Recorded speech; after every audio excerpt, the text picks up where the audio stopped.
হামজার মন কেড়েছেন এক বাংলাদেশি ফুটবলার। বাংলাদেশ দলের নাম্বার 10 রাকিব হোসেন নাম তার। এমনকি হামজা চৌধুরীর চোখে রাকিব যেভাবে পরিশ্রম করেন তার মনে হয় দুটি ফুসফুস।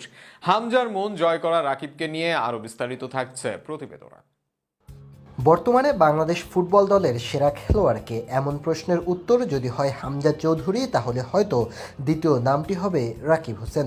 একজন উইঙ্গার 4 গোল করেছেন ক্যারিয়ারে, সেটি হয়তো খুব বেশি না, কিন্তু বিপক্ষ দলের জন্য ত্রাস সৃষ্টি করে স্পেস তৈরি করা, দুর্দান্ত সব ক্রস আর দারুণ রানিং পজিশনিংয়ে আগে থেকেই নজর কাড়া রাকিব। বাংলাদেশ জাতীয় ফুটবল দলের এই 10 নম্বর জার্সিধারী কতটা পরিশ্রম করেন সেই কথা অবশ্যই স্পষ্ট হয় হামজা চৌধুরীর এক মন্তব্যে।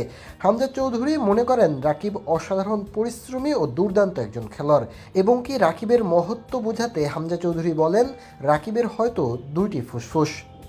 বাংলাদেশের ফুটবল ছিল আড়ালে, আর সেই আড়ালে ছিলেন রাকিব রাও। তবে রাকিবের ভালো খেলে যাওয়া নতুন কিছু নয়। প্রথম আলো ক্রীড়া পুরস্কার 2023-এ রাকিব বর্ষসেরা রানার আপ পুরস্কার পেয়েছিলেন। এছাড়াও রাকিবের ঝুলিতে আছে বিএসপি এর বর্ষসেরা ফুটবলার হওয়ার গর্ব। ক্লাব ও জাতীয় দলের গুরুত্বপূর্ণ এই খেলোয়াড়কে তাই মনে ধরেছে হামজা চৌধুরীরও। বাংলাদেশে যে কোনো বিষয় নিয়ে পক্ষে বিপক্ষে মত থাকেই, কিন্তু ভারতের বিপক্ষে এএফসি এশিয়ান কাপ বাছাইয়ের ম্যাচে হামজার পারফরমেন্স নিয়ে দ্বিমত পোষণ করার মতো লোক হয়তো খুঁজেও পাওয়া যাবে না। শিলংয়ের জওহরলাল নেহেরু স্টেডিয়ামে 90 মিনিট জুড়েই বিচরণ ছিল হামজার। কখনো আক্রমণের সুর বেঁধে দেওয়া, আবার কখনো রক্ষণে এসে বিপদ সামলানো। কোথায় ছিলেন না তিনি?